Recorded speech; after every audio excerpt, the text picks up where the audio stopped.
Bueno, hola, ¿qué tal? Muy buenas tardes. Bienvenidos a este seminario sobre principios constitucionales y Estado Social de Derecho.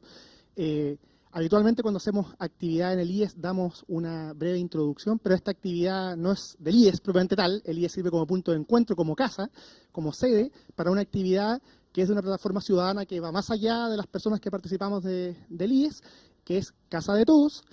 Así que yo simplemente les doy la bienvenida, les agradezco por estar aquí al público, a los panelistas, y le voy a dar paso a Juan Luis Osa, quien a nombre de Casa de Todos va a hacer una breve introducción explicando el sentido de esta actividad y por qué estamos aquí reunidos conversando en torno a estos temas. Así que muchas gracias por acompañarnos y le doy la palabra a Juan Luis.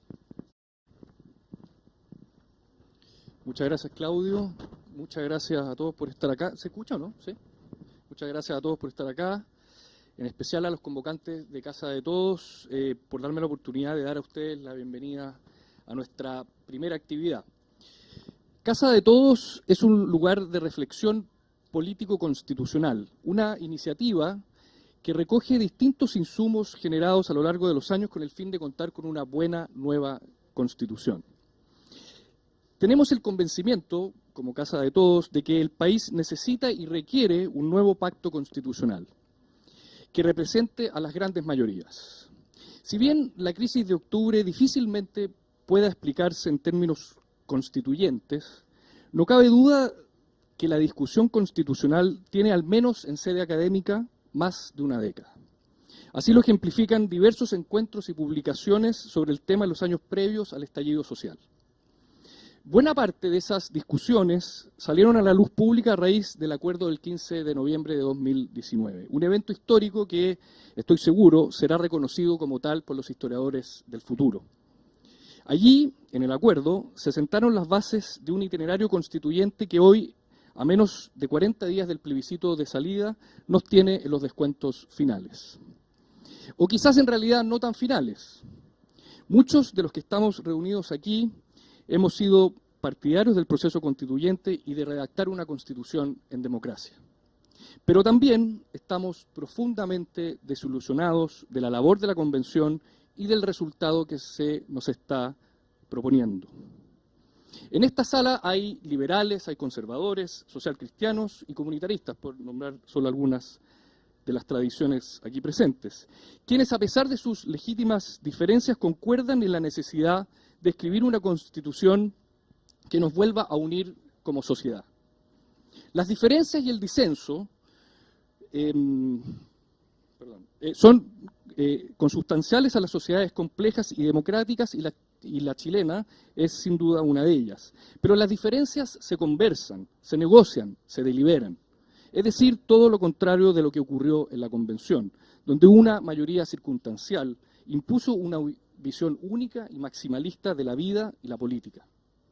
Se nos dirá que los artículos recogidos fueron votados por 2/3 de los miembros de la Convención.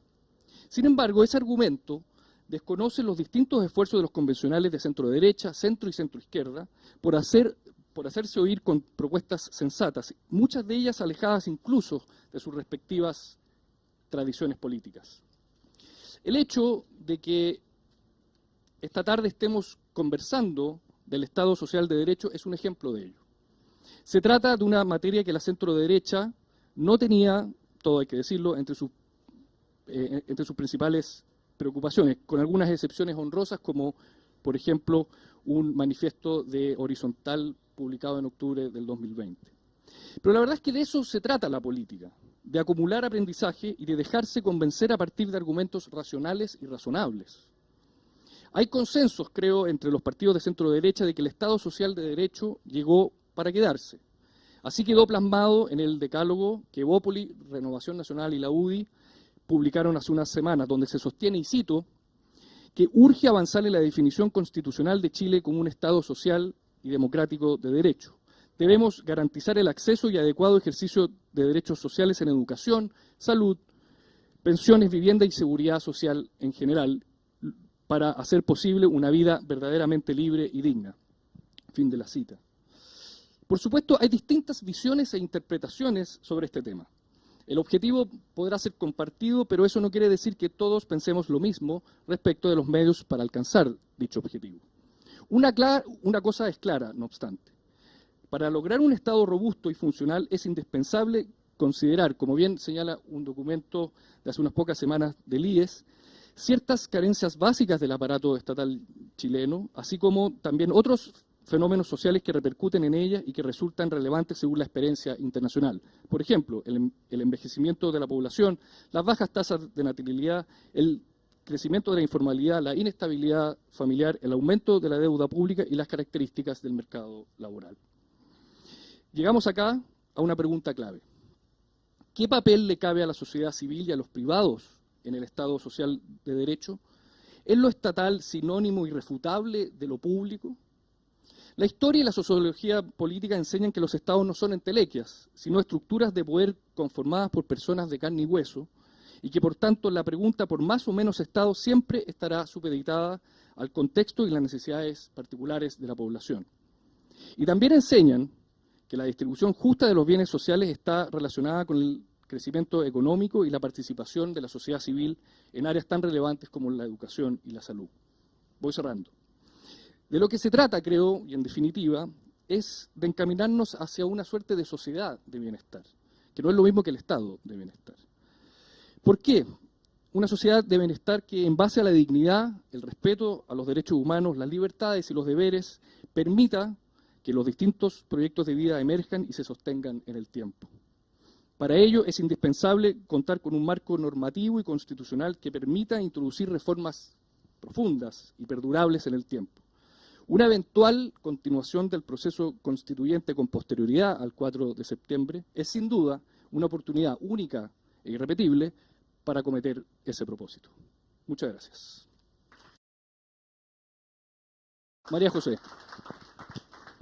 Tarde, aprovecho de agradecer a Juan Luis y a Claudio por sus palabras y a todos ustedes y a los que nos están viendo también vía online por estar aquí.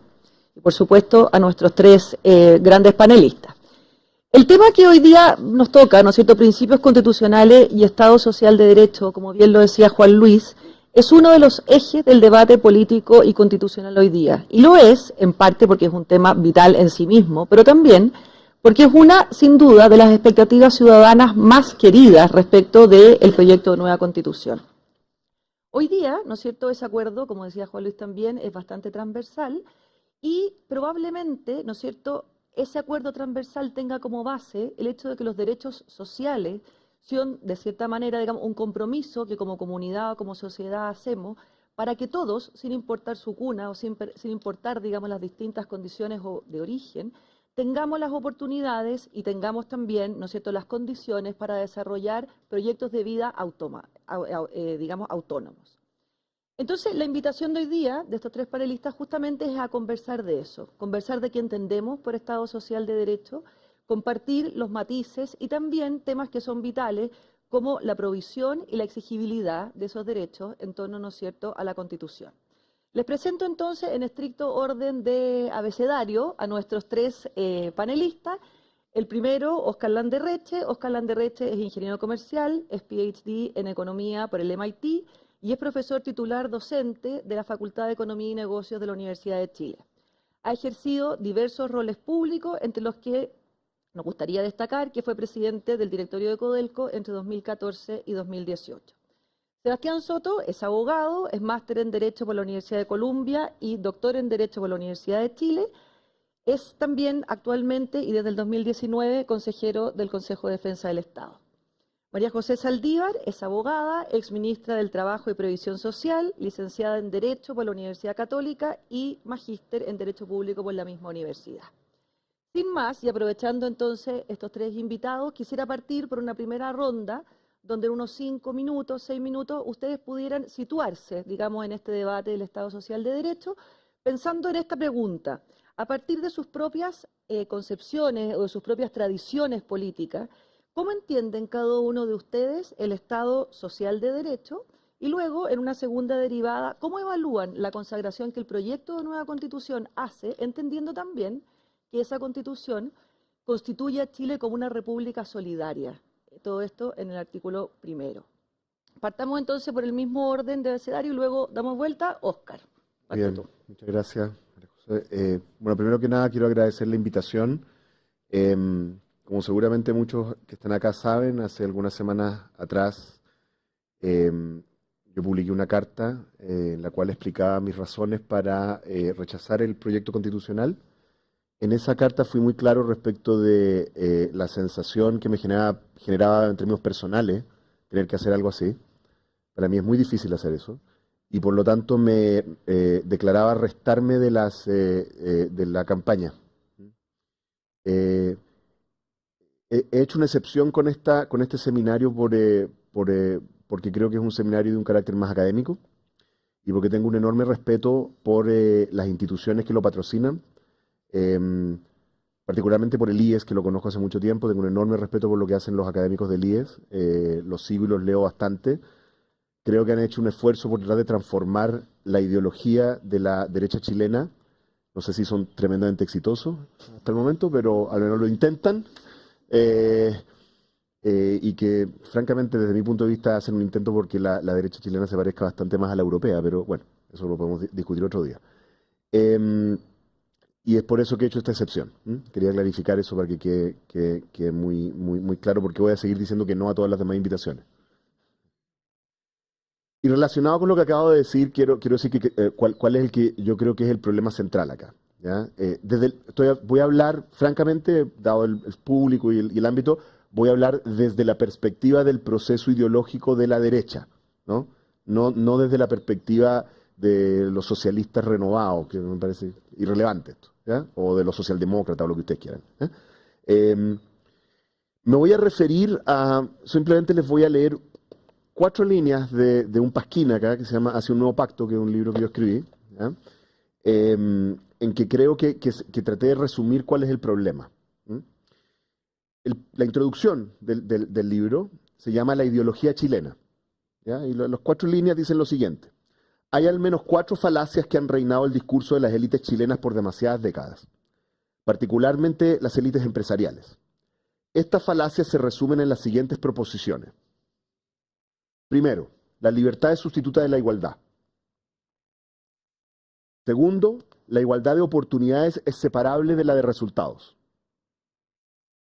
Tercero, la meritocracia es separable de la solidaridad. Y cuarto, la empresa es posible sin Estado. Yo les quisiera proponer a ustedes de que estas 4 proposiciones resumen los pilares ideológicos de la inflexibilidad de la derecha chilena a cambiar la Constitución anterior, y no solamente la Constitución, sino a variar un conjunto de políticas públicas durante muchísimo tiempo, décadas. A mí me ha pasado personalmente durante años, en que en seminario tras seminario, entrevista tras entrevista, en el minuto en que uno levantaba cualquiera de estos temas, como el tema de la igualdad o el tema de la solidaridad, alguien te lo objetaba diciendo: pero Óscar, yo también soy partidario de la igualdad de oportunidades, pero no de la igualdad de resultados. Y resulta ser, por ejemplo, para tomar ese punto, que la evidencia empírica, no ideológica, no son ensayos de filosofía, antropología, no, evidencia empírica de la economía respecto de la correlación entre países que son desiguales en términos de oportunidades y de resultados es robustísima. Se llama el efecto Gran Gatsby, es una literatura que ustedes pueden ver. Y la razón es bastante obvia, es muy obvia. La razón por la cual muchos de nosotros trabajamos y nos dedicamos a ahorrar y a acumular recursos, poder y riqueza, por decirlo de alguna manera, en muchos casos, en casi todos los casos, está profundamente motivado por lo que le vamos a dejar a nuestros hijos. O sea, nuestra razón para trabajar, sacarnos la mugre, etcétera, etcétera, etcétera, tiene que ver con generarle ventaja a nuestros hijos. Derechamente. Eso es una cosa súper humana, no es mala, es así. Y por lo tanto, eso significa, ¿no es cierto?, que inevitablemente hay una relación entre igualdad de oportunidades y de resultados, y por ende, si es que uno cree que la igualdad de oportunidades tiene un rol, o sea, que está detrás de las demás afirmaciones con las cuales yo creo que varios acaban de estar de acuerdo. Esto es, que es imposible tener una sociedad libre sin igualdad de oportunidades, ¿no es cierto? Eso significa, por transitividad, ¿no?, que si hay una correlación entre igualdad de resultados, igualdad de oportunidades, y la igualdad de oportunidades es necesaria para la libertad, bueno, entonces la igualdad de resultados es necesaria para la libertad.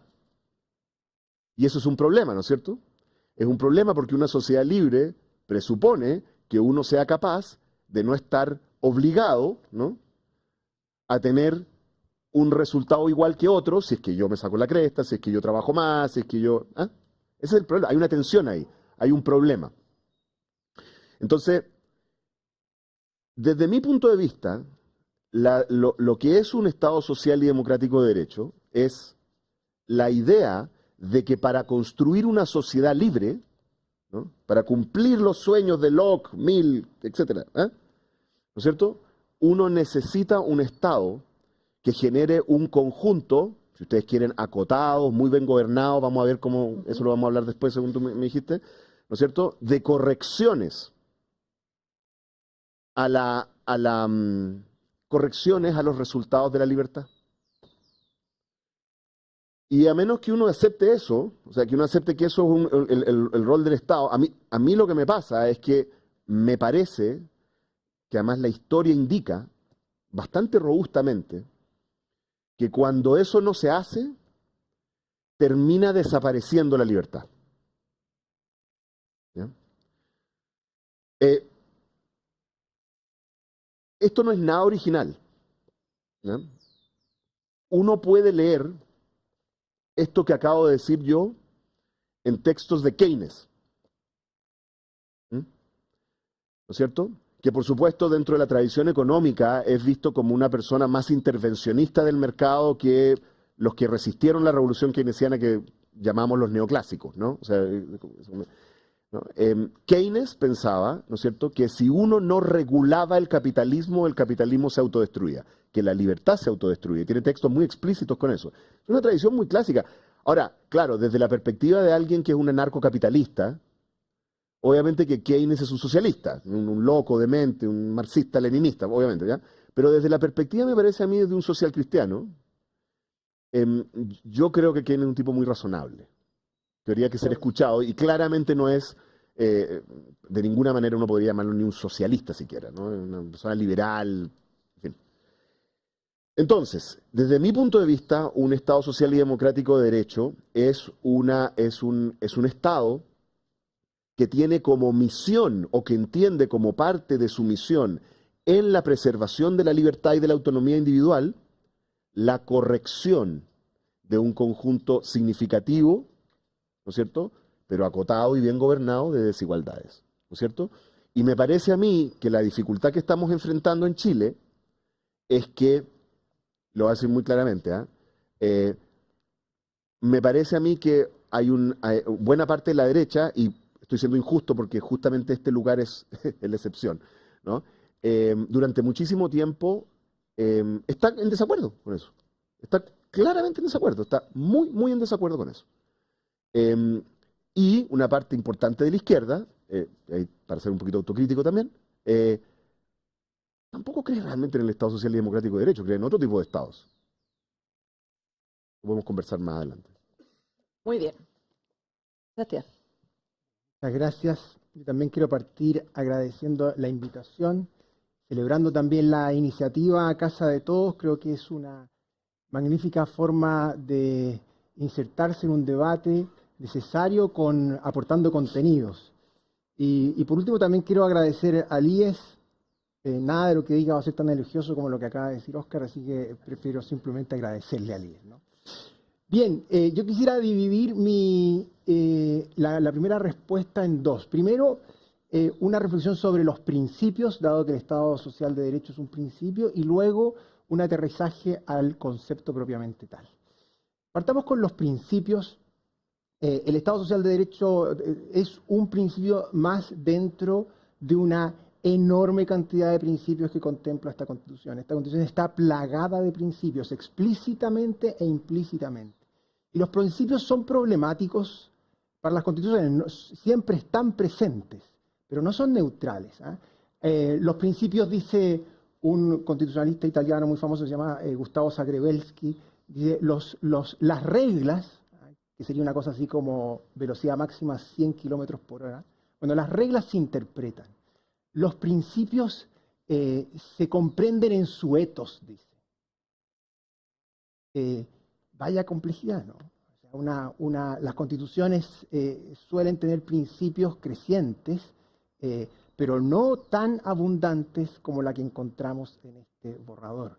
¿Y por qué? Porque los principios son indeterminados en su contenido y son indeterminados en su ejecución. Y así entonces, si una regla es velocidad máxima 100 kilómetros por hora, un principio sería maneja con prudencia. Bueno, ¿y qué es eso?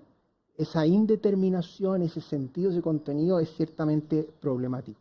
No quiero decir que las constituciones no deban tener principios, y la tradición constitucional chilena y del constitucionalismo global plantea constituciones con principios. Lo que pasa es que este borrador que hoy día enfrentamos está cargadísimo de principios. En seguridad social son una decena, en educación son otra decena, en salud son como 9, en justicia son 20, en fin. ¿Cómo van a aterrizar, cómo se va a concretar esos principios del día de mañana? Es una gran pregunta que posiblemente termine empoderando a los jueces y debilitando la política. El Estado social y democrático de derecho es uno más dentro de ese centenar. Es uno más. Es importante, tiene una tradición constitucional relevante en Europa y en Latinoamérica. Es decir, no es cualquiera, pero es uno más en la lectura fría del texto constitucional. ¿Cómo va a sobrevivir? ¿Cómo va a interactuar? Es una pregunta abierta. Yo por eso soy muy crítico, entre otras cosas, de la falta de sobriedad en la declaración de principios. Yo soy muy crítico en haber incorporado explícitamente con tanta fuerza aquello. Segunda idea. Vamos ahora al Estado Social y Democrático de Derecho. Yo no puedo partir una reflexión sobre esto y sobre su contenido, sino analizando su vínculo con Chile. Porque uno pudiera hablar desde Alemania, ¿no? Pero no, hablemos desde Chile, que es donde estamos. Y el Estado Social y Democrático de Derecho es hoy en Chile una huida de la subsidiariedad.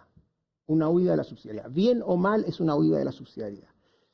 ¿Qué fue la subsidiariedad? Es muy interesante esto. Yo creo que la subsidiariedad fue la respuesta que por buenas o malas razones en los 80, en los 70 y también después se intentó dar a la pregunta respecto al rol del Estado.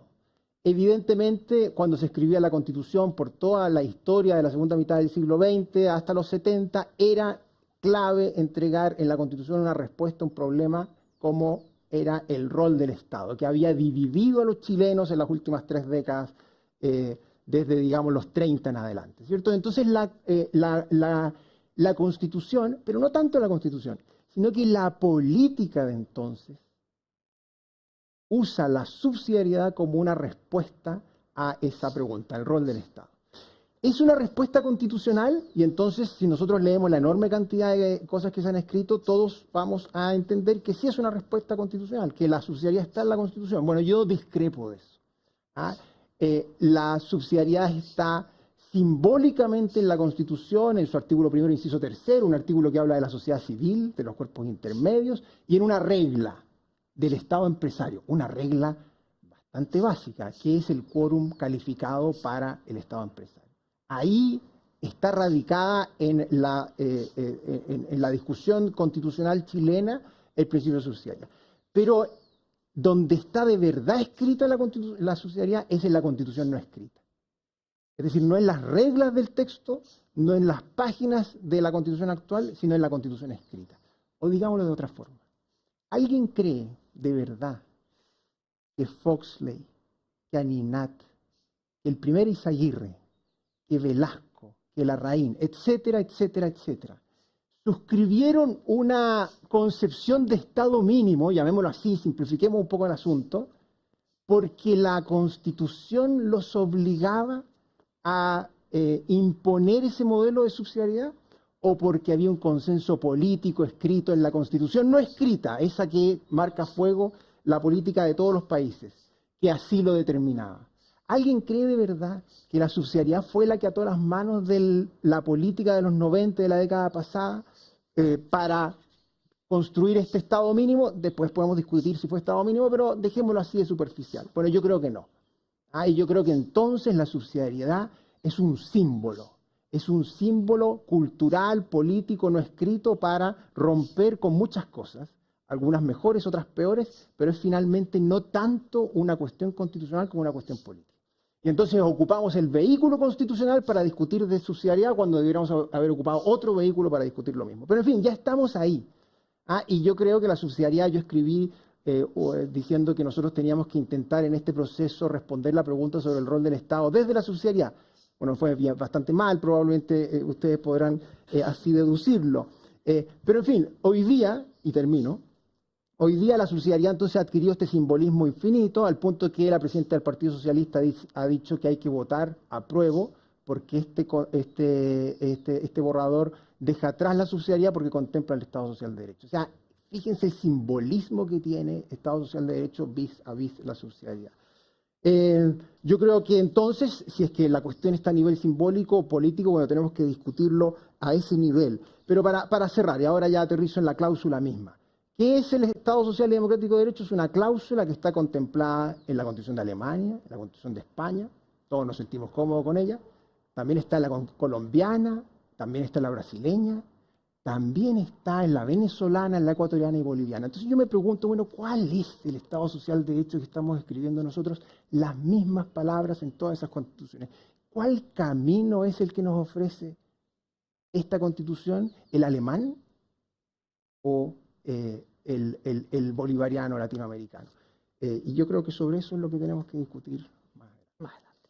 Muchas gracias. María José. Bueno, difícil de hablar después del profesor Soto de esta materia. Quiero empezar agradeciendo la invitación y el espacio de reflexión que se puede dar en torno a estos temas. Creo que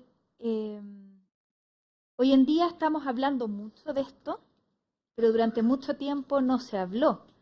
Y creo que los espacios de reflexión son los únicos que nos permiten poder construir, poder conocernos y poder ir desarrollando una sociedad que nos represente de una muchísimo mejor manera. Y creo que empezar con este tema es un tema que es bien simbólico y que es bien significativo, porque creo que este Estado social de derecho fue como uno de los elementos centrales por los cuales nosotros creíamos que era necesario tener una nueva constitución, ¿no es cierto? Que teníamos que dotarnos de una nueva mirada y de ver cómo nos podíamos entender como sociedad. Yo comparto muchísimo lo que plantea Óscar en que es imposible que haya libertad si no hay igualdad, porque yo no puedo tomar decisiones si no estoy en una situación de equivalencia con el otro, ¿no es cierto? Y creo que es muy importante, pero al mismo tiempo creo que la igualdad y la libertad tienen esta relación que es en ambos sentidos y que no hay que olvidarla. Y es por eso que si uno se pone a pensar un poco qué es lo que es finalmente este tema del Estado Social de Derecho o qué es para mí esto, es un reconocimiento que el ser humano debe estar en el centro y que el rol del Estado es propender al bienestar de la persona y entregarle las herramientas para que pueda desarrollarse plenamente. Y esta es una estructura o una parte del derecho constitucional que no comienza en sus orígenes. En los primeros textos constitucionales, más bien lo que se buscaba era regular cosas que eran mucho más obvias, ¿no es cierto? Que era el orden político, la distribución de los poderes. Habían cosas que eran tan obvias que ni siquiera se daban por entendidas. Y si uno lee textos constitucionales antiguos, uno entonces podría pensar que, por ejemplo, en el caso chileno, que las mujeres sí podían votar. De hecho, hay un texto del año 1880 en que Vicuña Maquena, en un discurso muy interesante, dice cómo pueden ser tan tontas que pensaron que podían votar, se habían inscrito varias a votar. ¿Por qué? Porque la norma lo que decía es que había que ser chileno mayor de 21 años y tener disposición de los bienes. Parece que vamos a tener que aclarar que las mujeres no pueden votar, exprofeso. Es súper bonito ese texto, lo pueden ver. Y eso entonces demuestra de que en este poner al hombre en el centro implica también un desarrollo de lo que es el ser humano y qué es lo que necesita para poder ser cada vez más pleno y más feliz. Y es por eso entonces que las constituciones en esta materia, en la parte de los derechos, va siempre aumentando, nunca disminuyendo. Y ahí hay algunas críticas que podríamos ver si es que efectivamente aquí se vienen aumentando los derechos o se disminuyen. Pero lo importante entonces en esto es que hay que entender que este desarrollo hay que irlo garantizando y este pleno desarrollo del ser humano va en muchas áreas que lo que buscan es garantizar la igualdad y la libertad y el pleno desarrollo, pero teniendo también cuidado en la valoración que le damos a eso, porque puede ser que el resultado sea valorado de manera distinta por una persona u otra, y yo pueda considerar que algo es de menor valor cuando para el otro lo es de mayor. Entonces hay que tener harto cuidado con esa calificación. Y dentro de esta tradición cultural, que yo creo que es súper importante tenerla presente, están dos elementos que yo creo que son bien importantes. Uno es este carácter evolutivo y otro es este carácter de la tolerancia, para poder entender el proyecto y el desarrollo del proyecto del otro. Y entonces vamos a encontrar diversas maneras de poder llegar al objetivo que puedan ser distintas según la luz de los acontecimientos en que en cada caso se vean.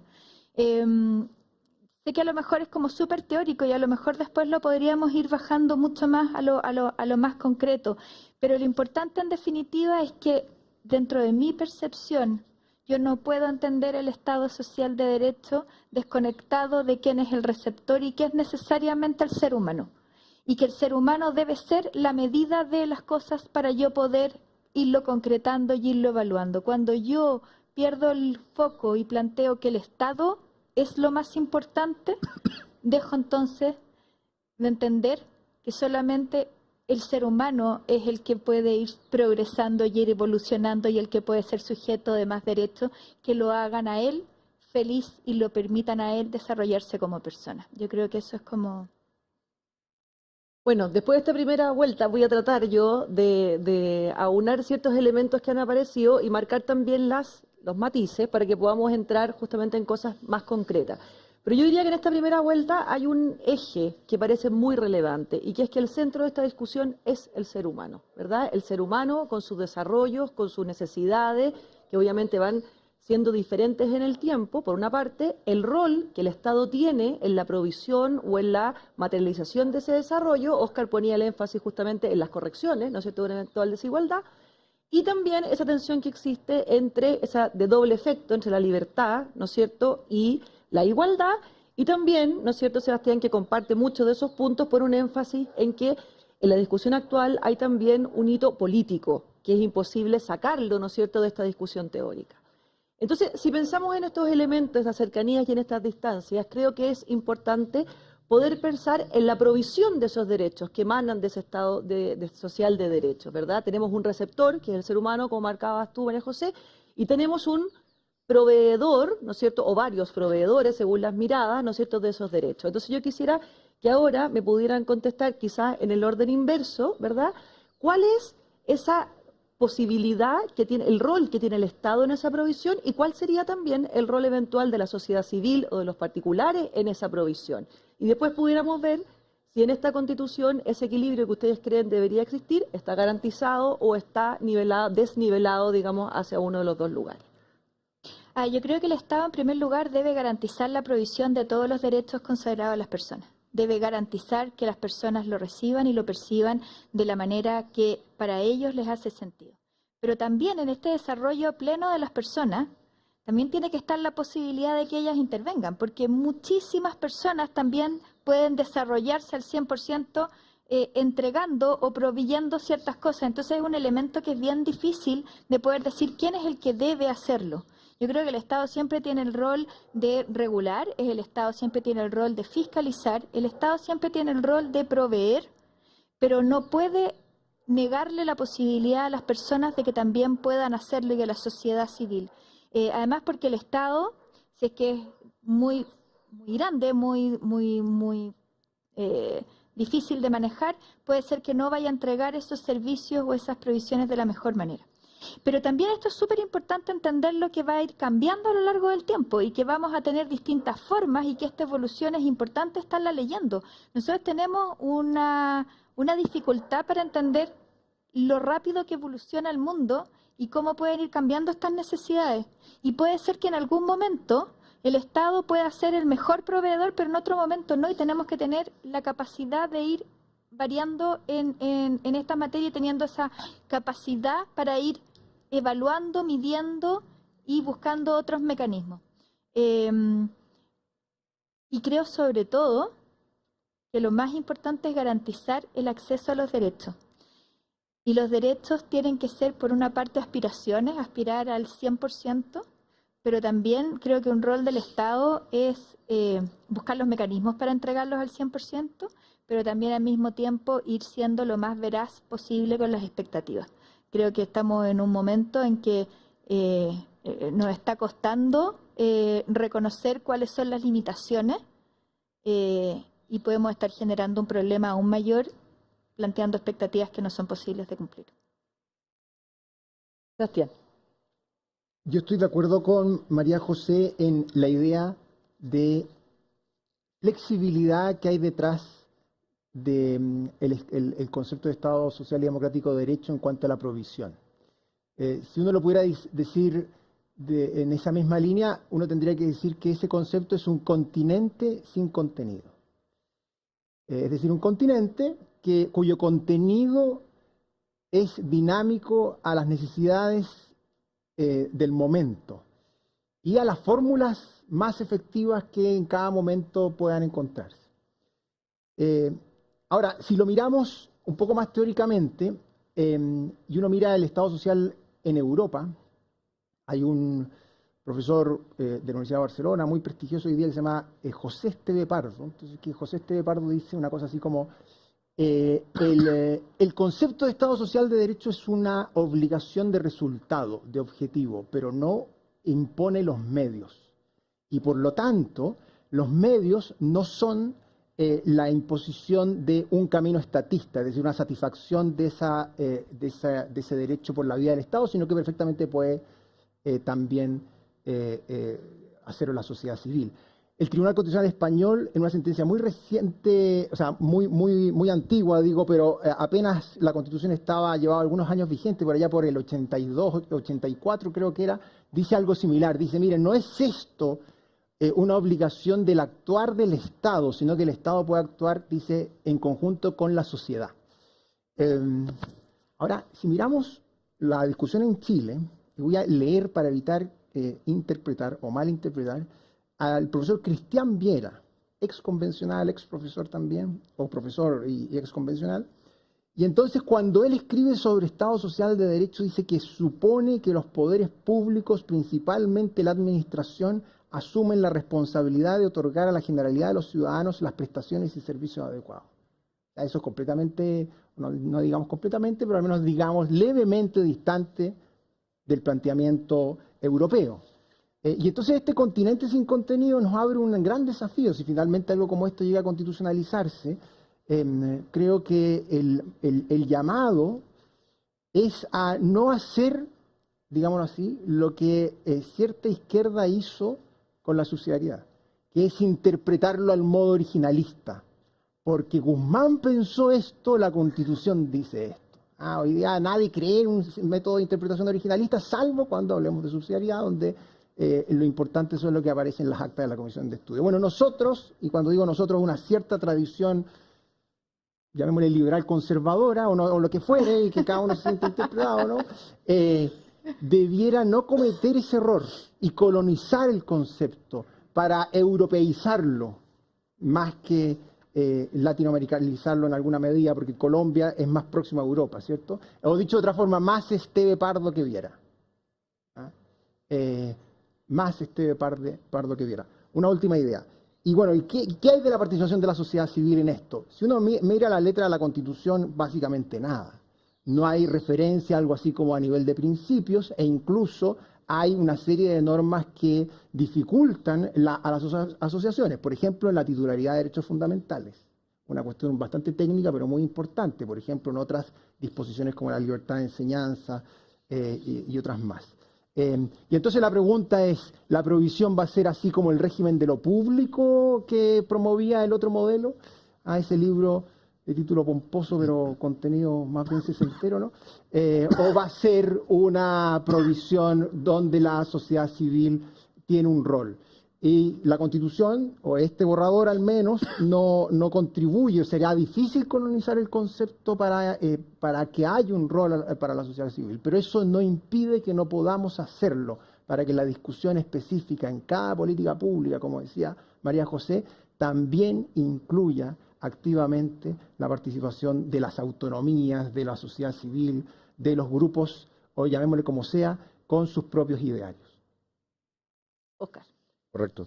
A ver, yo creo que esta conversación, esta segunda parte, tiene mucha relación con lo que presentó el profesor al principio. Yo creo que eso es bien importante. Yo lo he escrito en varias partes, pero a mí me problema mucho el manoseo de la palabra subsidiariedad que se hace en Chile, por las razones implícitas de lo que estaba diciendo. Yo estoy de acuerdo que tiene un rol simbólico político, pero desde mi punto de vista... o sea, desde mi punto de vista no son contradictorios filosóficamente una subsidiariedad y el Estado Social y Democrático de Derecho, no lo son, ¿no? El principio de que el Estado debe tratar de solucionar las cosas al modo más local, ¿no es cierto?, y descentralizado posible. Incluso uno podría argumentar que parte de esta nueva propuesta constitucional lo tiene. O sea, me parece que lo que pasa es que está como teñida esta palabra, ¿no? Entonces hay un elemento simbólico de esto. Y claro, uno puede caer en la tentación, que creo que es lo que está tratando de llamar a evitar, a convertir el Estado Social y Democrático del Derecho en lo mismo, en una palabra que es carente de contenido filosófico, ¿no? Pero es como una bandera, ¿no? Es como, no al TPP. ¿Qué significa? Claro, es que si, ¿no? Abajo el FMI, digamos, ¿eh? Entonces, pues, si nos vamos en esa, claro. Y yo estoy de acuerdo que ese es un desafío, pero desde mi punto de vista no hay contradicción, no hay contradicción. Hay un ejemplo que yo siempre uso para mis estudiantes, digamos, que tiene que ver con los sistemas educativos de dos países que uno encontraría bastante admirables, creo que casi todos encontraríamos bastante admirables, ¿no es cierto? Que Francia y Holanda, ¿no? Son dos países que tienen muy buenos indicadores educativos, ¿eh? Tienen problemas, a lo que tienen problemas los franceses y los holandeses, particularmente los holandeses, ¿no? ¿Qué sé yo? Perdieron la pelota de hockey, no sé. En fin. Pero son dos sistemas educativos muy buenos, bastante igualitarios, muy meritocrático y bastante excelencia. Y además son países muy dinámicos, muy de punta, en términos tecnológicos, en términos empresariales. La llevan, digamos. ¿Eh? Sin embargo, el modelo de educación pública francés es bastante más, porque no es puramente, bastante más estatal. Es tan estatal que digamos, hasta el día de hoy, ¿no? Está lleno de institutos nacionales, digamos, como era antes, ¿no? De hecho, los copiamos de ahí, ¿no? O sea, la élite tiende a mandar, la élite intelectual, empresarial, tiende a mandar a sus hijos a colegios públicos de excelencia, ¿no? Y hay una competencia por meterse a los colegios públicos de excelencia y tiende a ser cierto, de nuevo, con el perdón de las caricaturas que uno genera, y tiende a ser cierto que los colegios caros, pitucos, por así decirlo, son como para los cerrones que están repitiendo. ¿Ah? Ese es como un poquito el paradigma francés. Y claro, Francia es un país más, comillas, socialista, culturalmente, incluso la derecha, uno diría, es bastante más socialista. En cambio, Holanda, que es un país de una tradición liberal centenaria, ¿no es cierto? ¿No es cierto? O sea, dejó de ser república cuando se pusieron de moda las repúblicas y ya llevaba no sé cuánto tiempo siéndolo. Es una cosa increíble, ¿no? Holanda tiene un sistema de educación pública de excelencia, igualitario, muy bueno, completamente en el modelo subvencionado. Completamente. Habrá algunas excepciones, no me he estudiado al detalle. En Utrecht debe haber algún colegio público que me contradice, pero centralmente lo que tienen es colegios subvencionados públicos y es de excelencia y es igualitario. ¿Por qué uso este ejemplo? Porque en realidad, en términos técnicos, la provisión de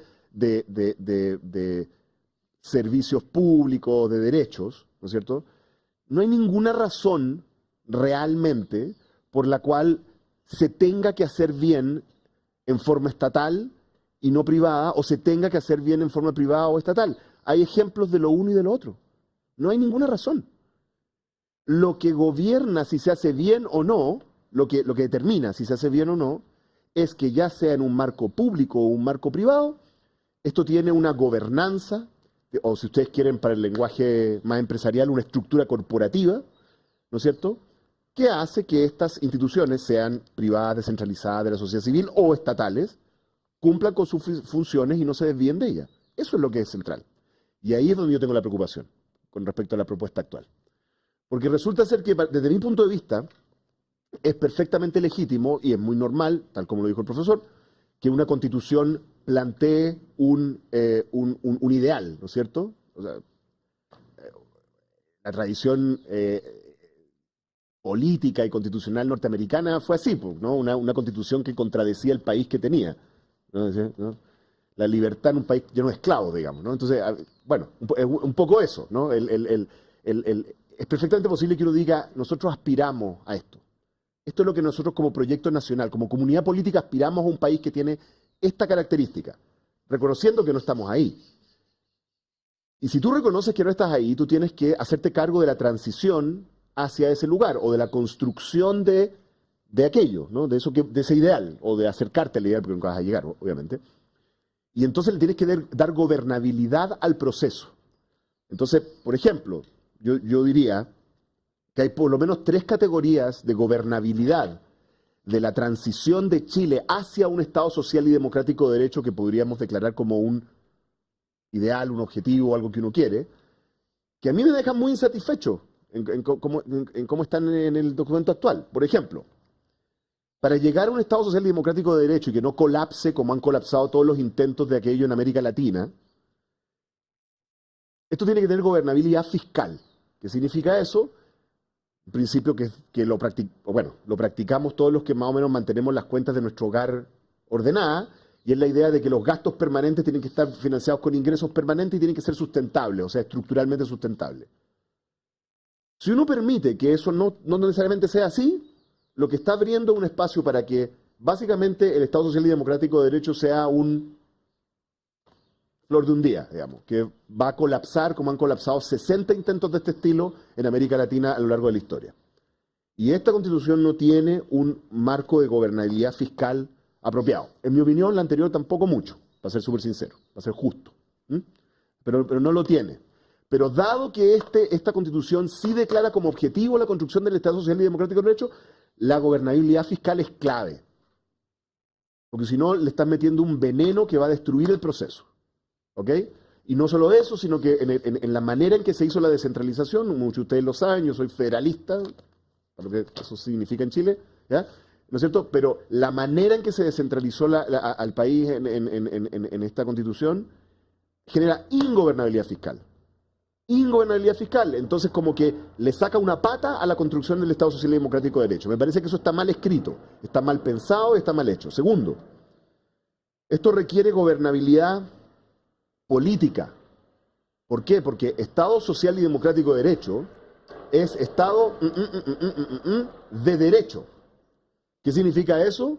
Que es un lugar en el cual es un tipo de sociedad y orden político en el cual los beneficios que reciben las personas, ¿no es cierto?, los derechos que se les cuida, no es porque un alto líder, ¿no?, graciosamente baja su dedo, digamos, y te bendice, digamos, con una beca. No, es porque hay una ley que establece las condiciones, ¿no?, y hay un marco institucional que establece quién tiene derecho y quién no tiene derecho. O sea, que no es, ¿no?, que el Estado funciona a través de las leyes, ¿no? Es un Estado de derecho, ¿no es cierto? Entonces, ¿qué es lo que significa eso? Que tú tienes que tener gobernabilidad política. Y a mí me parece que la forma en que se está haciendo en este documento le da ingobernabilidad política a esto. De hecho, radica la construcción del Estado social y de derecho, derechamente, en los jueces. Yo lo veo así. Y eso no ha funcionado bien en ninguna parte. ¿No? En ninguna parte, ¿no? Y no me parece democrático, entre otras cosas. Yo soy muy partidario de instituciones tecnocráticas como el Poder Judicial y el Banco Central. Pero no soy partidario de que ellos tomen decisiones políticas si no son electos. No soy partidario de eso. Entonces me parece que no tiene gobernabilidad política. Y tercero, esto requiere gobernabilidad pública. Es un chiste pensar que vamos a construir un Estado social y democrático de derecho con un Estado y unos municipios y unos gobiernos regionales, lo disfuncionales que son en Chile. Entonces, es como, no sé dónde sacaron esa idea. Por ende, si no se genera una reforma del Estado muy sustantiva, que ojo, en mi caso significa aumentarlo, agrandarlo, y pagarle mejor a los trabajadores públicos y respetarlos un poco más, y no llamarlos grasa, por si acaso. Si uno no hace eso, ¿no? Si uno no piensa eso, si uno no piensa en un sistema de servicio civil de excelencia, exigente, meritocrático, jodido, eficiente, bien gestionado, bueno, no va a construir un Estado social y democrático de derecho. Y bueno, en esto también me parece a mí que ninguna de las dos constituciones realmente hace nada en esto. No me parece, pero de nuevo, debido a que un Estado eficiente y bien gestionado es clave para la construcción de un Estado social y democrático de derecho, entonces es más grave que en la propuesta constitucional no esté contemplada una profunda reforma del Estado. Ese es mi problema. Muy bien, creo que hemos llegado a conclusiones muy interesantes en este segundo, muy elocuentes. A ver, primero diría yo que elocuente es que no existe una contradicción evidente entre la subsidiariedad y el Estado social de derecho. Filosóficamente, exactamente. Segundo, que ese Estado social de derecho debe reconocer la forma particular que tiene el país donde se establece y que por lo tanto no existe una sola idea o un solo ideal. Tercero, los tres, por lo menos aquí, están de acuerdo en que la participación de los particulares o de las instituciones, ¿no es cierto?, de la sociedad civil son relevantes para el logro de esto. Y cuarto, que es el punto que me parece muy interesante que Oscar estaba tocando, tiene que ver con que esto requiere una gobernanza fiscal, política y administrativa, ¿no es cierto?, o pública, para que no solamente sea una declaración de principios, sino que efectivamente, progresivamente, vaya transformando el Estado hacia ese Estado social de derecho. Entonces, creo que antes de dejar un tiempo para las preguntas, que veo caras por lo menos aquí de mucho interés en eso, me parecería que sería interesante que Sebastián y la María José dijeran si están de acuerdo con estas dificultades que presenta la Constitución, el proyecto de nueva Constitución respecto de esta progresión hacia, ¿no es cierto?, un Estado social de derecho y, si es posible, ¿no es cierto?, ¿cuáles puntos creen ustedes que sería interesante corregir en un eventual, ¿no es cierto?, camino hacia una nueva, buena y democrática Constitución? ¿Parto yo? Sí. Bueno, lo primero que quiero hacer, hay una aclaración a lo que planteaba Oscar respecto a la Constitución de Estados Unidos, porque cuando se plantea la Constitución de Estados Unidos, que somos todos, que van a ser todos libres, los del sur estaban convencidos que los esclavos estaban súper bien. Lo que pasa es que ellos consideraban que en el fondo quienes merecían ser libres tenían que ser libres. Claro. Y ahí tampoco estaban mucho las mujeres metidas, porque el cambio de la percepción es algo que es súper importante y es lo que tenemos que ir recogiendo. Y eso es parte de este tema evolutivo. Y creo que tú le apuntas perfecto al tema de que nos falta esta estructura para poder hacernos cargo de este cambio evolutivo, porque cada vez lo que nosotros planteábamos como derecho a la educación hoy en día es distinto a lo que se planteó en los años 70 o en los años 50, es una realidad absolutamente distinta. Lo mismo con la seguridad social, con la salud y con una serie de otros derechos. Entonces, este tema de la estructura o de la responsabilidad fiscal y de la gobernanza tanto política como social, creo que es súper importante. Y entonces también tenemos que ser súper realistas de cara a las personas hasta qué punto esto de acá es programático o lo que estamos simplemente planteando puntos a los cuales queremos llegar o porque creemos que ya estamos en condiciones de entregarlo.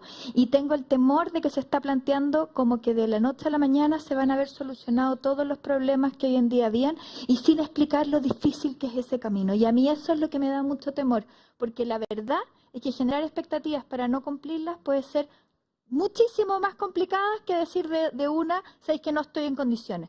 Pero además tenemos que llegar a ese camino, entonces lo que tenemos que hacer es buscar fortalecer la forma en la cual vamos a llegar a ello. Y entonces las tareas no es solamente una que es consagrarlas en el texto, sino que además planificar cómo voy a correr una carrera que no es de 100 metros planos, es de 800 o la maratón completa. Pero también es importante que no porque sea difícil voy a renunciar a tener un Estado social de derecho robusto. porque ha habido tanto avance en la sociedad que de verdad nosotros no le podemos dar a las personas que se merecen menos de lo que realmente corresponde en dignidad y en derecho. Perfecto, Sebastián. Bueno, yo creo que, María José, tú has levantado muy bien varios acuerdos que han surgido aquí. Y respecto a lo último, es decir, la importancia de la gobernanza, la importancia de la gobernabilidad, yo creo que Óscar lo plantea bien porque han sido las enfermedades de los estados sociales de derecho en el mundo. El déficit fiscal europeo, que entre otras cosas, tú lo sabes mejor, pero es una de las causas de la crisis del 2009, es un déficit producto de las presiones de gasto hacia estados que no tenían la capacidad de generar ese nivel de recursos y en parte, no digo exclusivamente, pero en parte también estuvo dada por las presiones de gasto propios del estado de bienestar de la posguerra, llamémoslo así. Quizás estoy siendo un poco vago, tampoco tengo todo el conocimiento, pero sí lo cierto es que una gobernanza fiscal, sobre todo para nosotros, es fundamental. Yo creo que el texto de la Convención no contribuye a ello.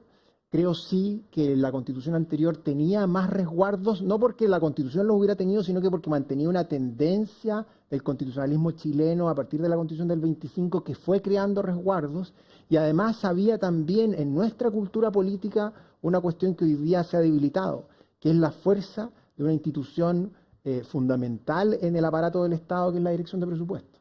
O sea, la Dirección de Presupuestos desde los 90 en adelante fue un cerebro y un músculo del aparato estatal que logró mantener el consenso político de los gobiernos traspasado al Congreso en materia de control de gasto, de gobernanza fiscal. Hoy día está debilitada esa cultura y la nueva Constitución o el borrador viene a debilitar las reglas constitucionales en materia de gobernanza fiscal, digamos, a nivel legislativo. Yo creo que ese es un tutti frutti complejo.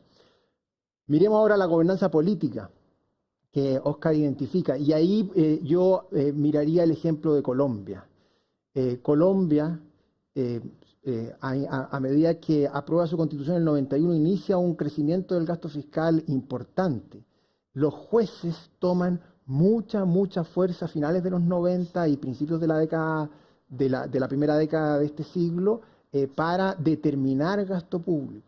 O sea, es increíble cómo los jueces colombianos determinan gasto público, al punto que una reforma de por allá por el 2011 en Colombia intenta detener esa práctica con una reforma que se llamaba el incidente de impacto fiscal, que por supuesto no sirvió para nada, porque los jueces nuevamente lo desactivaron. Entonces hay también ahí una atención que ponerle, porque Colombia nos muestra esa experiencia. En su libro Siete Nudos, Óscar hace un punto que a mí me hace mucho sentido. Él dice que una de las más elocuentes muestras de descomposición institucional de nuestro país, no es poco, es la judicialización de la política social. La judicialización de la política social. Y luego agregas, en vez de que sean los poderes ejecutivo y legislativo los que definen generosidad o cobertura, es un tribunal el que invoca principios constitucionales. Bueno, esto con este texto constitucional se va a exacerbar. Ya no solo van a invocar eventualmente el Estado social y democrático de derecho, que sería lo de menos, sino que un centenar de otros principios. Y ahí yo creo que estamos poco preparados. ¿Por qué? Porque los jueces naturalmente tienen el incentivo a hacerlo, y más aún con una constitución o con un borrador, con un texto tan generoso en deberes del Estado, en principios, en derechos, etc. Y por último, la gobernabilidad pública, administrativa. Y ahí yo creo que hay un interesante análisis para también mirarlo desde la autocrítica que uno puede hacerse desde la derecha respecto al rol del Estado y respecto a la capacidad del Estado. No digamos tanto rol, porque eso nos lleva a otra discusión, pero sí la capacidad del Estado. Y yo creo que tanto que la centro-derecha haya sido gobierno, como la evolución y la madurez del pensamiento ha llevado a que hoy día hay una convicción bastante clara de que un Estado débil, que pudo haber sido algo así como compartido en la centro-derecha en los 90, hoy día ya quedó atrás y requerimos un Estado fuerte, no sé si más grande o más chico, eso ya será una cuestión para el caso concreto, pero sí un Estado fuerte que tenga capacidad de incidir, porque hoy día, y quienes hemos trabajado en el Estado lo sabemos, a veces percibimos esa incapacidad. Y pienso entonces que esta trilogía que nos propone Óscar para darle sustento a el rol del Estado del mañana, llámese el Estado social de derecho, como quiera que se le vaya a llamar, creo que es acertada en cuanto a prestar pilares para una atención preferente a aquellos que más lo necesitan, una atención preferente a la persona, como muy bien decías tú al inicio de nuestra conversación. Muy bien, Óscar, no sé si quieres tú cerrar para ser perfectamente justo en la distribución del tiempo antes de las preguntas. Dos cositas que me quedaron se me venía a la cabeza, no puedo resistirlo. Critarquía es el nombre. Critarquía es el gobierno de los jueces. ¿Ah? En las clasificaciones griegas que hacían, creo que es una palabra, yo creo que el IES debería hacer un libro sobre critarquía. Y otro libro sobre Vicuña Maquena, personaje deliciosamente contradictorio, como todos sabemos, subestudiado, que necesitamos pedirle a Baradit que simplifique. Ok, bien. No, a mí me faltaba una sola cosita, y es que me parece a mí, cuando hice este paralelo entre Francia y Holanda, ¿no? En el tema educativo, porque en otras cosas son distintos. Yo creo, no sé si tú o el profesor lo dijeron, pero me parece a mí que, claro, tanto en el caso de Francia como Holanda reflejan su tradición política e ideológica. O sea, los franceses son más socialistas, los holandeses son más libertarios, más liberales. Entonces, eso nos lleva a una reflexión de qué es Chile, ¿no? ¿Cuál es nuestra cultura? Y yo me atrevería a decir que nosotros somos una cosa más mezclada, y por lo tanto yo sería bien partidario de una provisión de los derechos sociales que mezcle las opciones. Y desde ese punto de vista a mí me parece que un elemento clave, una palabra que yo he tratado de instalar varias veces con muy poco éxito, o sea, cero éxito más bien, es la idea de opción pública. Opción pública. Cuando me tocó servir en el directorio de Codelco, los mineros privados, en privado, jamás lo dirían en público, confesaban que para ellos era tremendamente importante que existiera Codelco. Como que los legitimaba, ¿no? Porque si la minería, gran minería, fuera solamente privada, eso es otra historia, ¿cierto?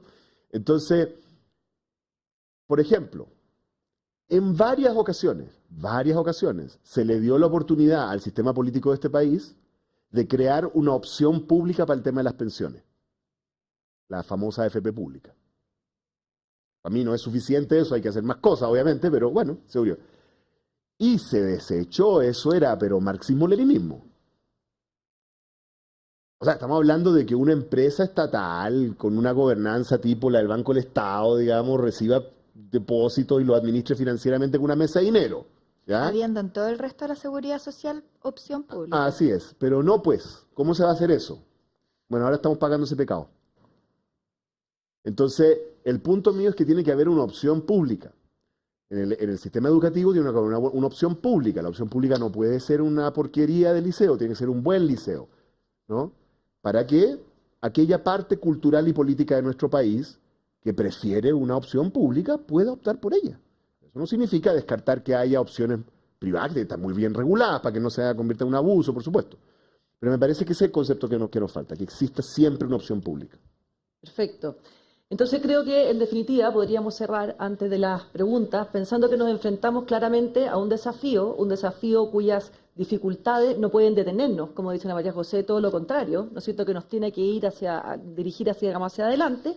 Un desafío situado, o sea, que se instala y se piensa este Estado social en Chile, ¿no es cierto?, y con las características que tiene. Un desafío que creo nos obliga a hacer una cosa que es difícil, que es dejar de lado conceptos rígidos, tanto teóricos como políticos, o sea, cambiar de alguna manera la lógica del discurso, y que pone, creo, un tema que podría ser el del otro seminario, que es el tema de la gobernabilidad, de la gobernanza, ¿verdad? O sea, cómo progresivamente el Estado tiene que proveer gobernabilidad para efectivamente no dejar el Estado social de derecho como una declaración de principio y llevarlo, ¿no es cierto?, a una concreción con tiempo, con progresividad, digamos. Entonces, quisiera ahora abrir la posibilidad de preguntas. Como hay gente que está en la casa, yo voy a repetir la pregunta para que se pueda, ¿no es cierto?, oír bien, y vamos contestando. Si quieren, se la hacen algunos, y por supuesto los demás también pueden participar, opinar o decir lo que quieran.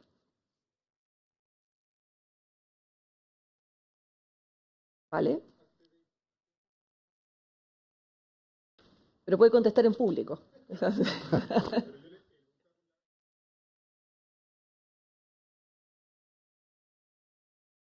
Mm,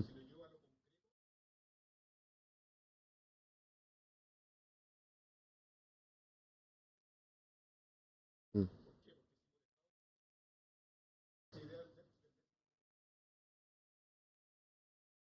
mm,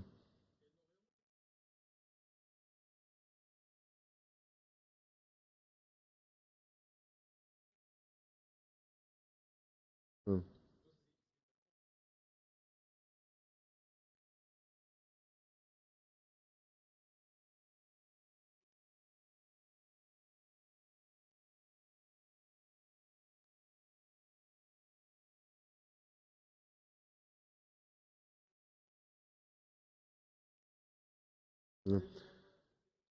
Un segundo, voy a resumir la pregunta en 2 palabras. Estamos preguntando, ¿no es Ah, cierto?, cómo puede ser compatible la subsidiariedad y el Estado social de derecho, no filosóficamente, sino que en la práctica, en la aplicación práctica, digamos, de los conceptos. sí. A ver, es que yo no comparto esa definición del Estado Social Democrático de Derecho. Entonces, para empezar, eso es lo primero. Digamos, para muestra de un país en el cual hay Estado Social Democrático de Derecho y subsidiariedad, para muestra una Alemania, digamos. O sea, nada menos. Y federal, ¿eh? Para muestra una Alemania o Suiza, ¿no? O Holanda. Entonces, claro. Yo creo que hay algo importante que tú dijiste que creo que es muy claro. Desde mi punto de vista, lo que pasó con la palabra subsidiariedad es que en Chile hubo una interpretación extrema de la subsidiariedad ideológica, que estoy de acuerdo, no está realmente escrita en la Constitución, sino que está en la jurisprudencia, varias instituciones, hay una serie de cosas así. Entonces hay una especie como de subsidiariedad chilena, ¿no? Que además, perdón, pero en la derecha chilena había una subsidiariedad chilena en mala, así como en serio, desde mi punto de vista, anarcocapitalista casi, ¿no? De Estado mínimo. No necesariamente se expresó realmente en políticas de los gobiernos de derecha, no necesariamente, pero eso era ideológicamente. Eh, y la pelea de cierta izquierda es contra esa idealización que es la subsidiariedad chilena, porque yo encuentro súper injusto, digamos, decirle a los alemanes que ellos son eso, porque no son, nunca lo fueron, ¿no? Entonces, lo que yo quiero que no ocurra es lo mismo con el Estado Social Democrático de Derecho.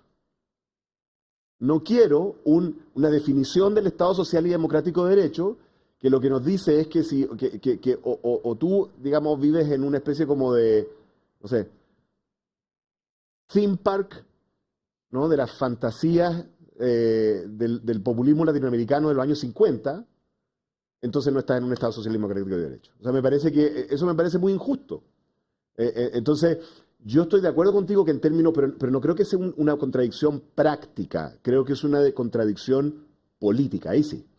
Porque efectivamente lo que ha predominado hasta el momento en la conversación política chilena, digamos, tras la crisis de la concertación, tras el fin de la concertación, tras la implosión de la concertación, cuando desapareció, lo que predominó en Chile es una conversación entre personas que creen en el concepto chileno de subsidiariedad, genuinamente, ¿no? A pesar de los esfuerzos del IES, ¿ya?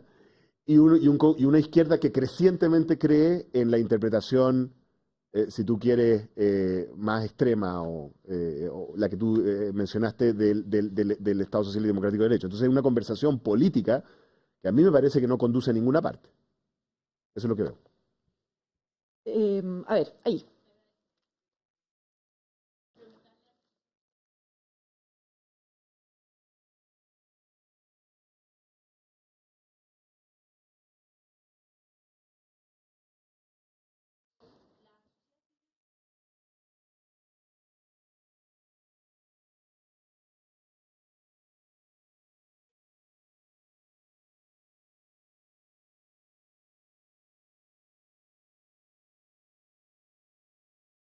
Entonces, para que lo oigan los que están online, la pregunta es, ¿en qué minuto se hace similar lo público con lo estatal y, como contrapartida, muchas veces el desdén hacia lo privado en relación a la función pública?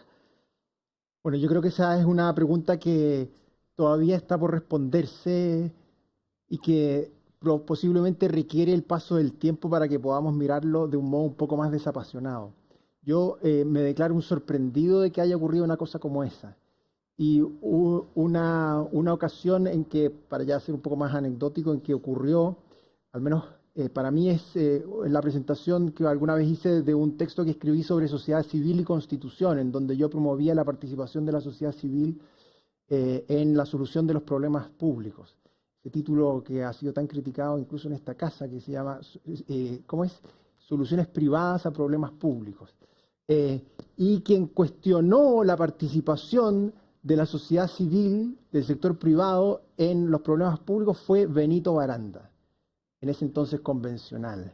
¿Por qué? Porque el Hogar de Cristo, Benito Baranda, el Hogar de Cristo era una especie de sustituto defectuoso de la labor estatal. Quizás estoy equivocado, eso está en video, pero en fin, así fue, ese fue el momento en que yo perdí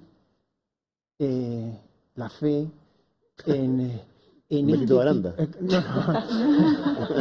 No, ese fue el momento en que yo empecé a preocuparme, fue al inicio de la convención.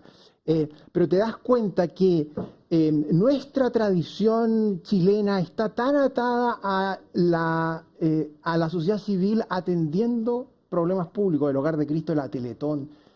Carlos Peña tiene un magnífico artículo en la revista de Estudios Públicos sobre libertad de enseñanza y educación, y entonces analiza cómo la participación del Estado, perdón, de la Iglesia en la sociedad civil da vida al Estado docente. Es decir, la sociedad civil, la Iglesia en el siglo XIX dando vida al Estado docente, a la posibilidad de educar.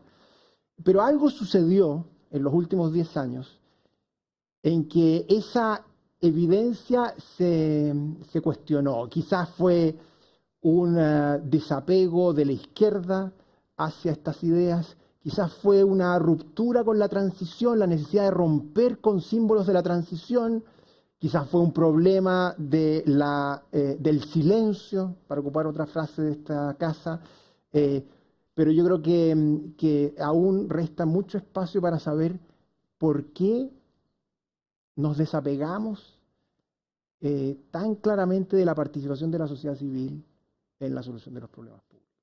Perdón, yo creo que hay una explicación que se podría dar y que tiene que ver con el lucro. La participación de la sociedad civil, que es súper antigua, o sea, si tú te pones a ver las formas de sociabilización durante el siglo XIX, fueron los bomberos, fueron las asociaciones de beneficencia. Si tú lees así, los primeros tipos de asociatividad era la de los obreros, de las costureras, ¿no es cierto? Y tenían que ver con un componente súper fuerte que venían a resolver la problemática que no podía hacer el Estado, porque no tenía toda la capacidad. La mayoría de los colegios y los primeros colegios, por ejemplo, conducentes a la Universidad de Mujeres, eran todos provenientes de la sociedad civil, no venían exactamente del Estado, que no eran conducentes. Entonces había una lógica que era súper interesante en torno a la participación del espacio público por parte de los civiles, pero hay todo un cuestionamiento sobre, que un cuestionamiento que es bien tardío, que es que en el fondo desde los últimos 20 años, sobre el por qué pueden haber privados que se aprovechen de la provisión de estos derechos. Y ese es el cuestionamiento que está detrás. De hecho, si tú ves, por ejemplo, en seguridad social, que es el tema que yo más manejo, tú tienes todo lo que es las mutuales, las cajas de compensación que son sin fines de lucro y que no están dentro del cuestionamiento. En cambio, ¿quién está dentro del cuestionamiento? Las provisiones con fines de lucro, que son ISAPRES y AFP. Entonces, allí hay un elemento que podría ser interesante darle una vuelta y que es y que tiene que ver mucho con un cuestionamiento del lucro como móvil para el desarrollo de las cosas. Y ahí también uno entiende o tiene que también hacerse otro cuestionamiento. ¿Es válido cuestionar eso cuando también es una forma de desarrollo plenamente de las personas? O sea, lo pongo como parte de la discusión que creo que es súper interesante para poder revalorizar cuál es la participación de la sociedad civil dentro de la solución de los problemas. ¿Puedo añadir una cosa? Por supuesto. Es que, porque yo creo que tú diste en el clavo, Creo que la palabra lucro representa políticamente el problema, pero creo que si uno es justo con los críticos de eso, se da cuenta de que la razón que hay detrás de esa palabra es que los fenómenos de desigualdad de hoy son centralmente en torno al capital. Entonces, si tú, Piketty, digamos, ¿no? Entonces, si tú miras qué es lo que genera el crecimiento en desigualdad en todo el mundo, no es la diferencia entre que hay trabajadores mejor pagados y otros, es que el capital ha mostrado en el capitalismo financiero moderno una capacidad de apropiarse de excedentes, ¿no?, que son difíciles de justificar, muy efectiva. Entonces, ese es el problema. Por eso es que la solución que tú dices podría ser una explicación. Una explicación, sí. Yo creo que tenemos tiempo para una última pregunta.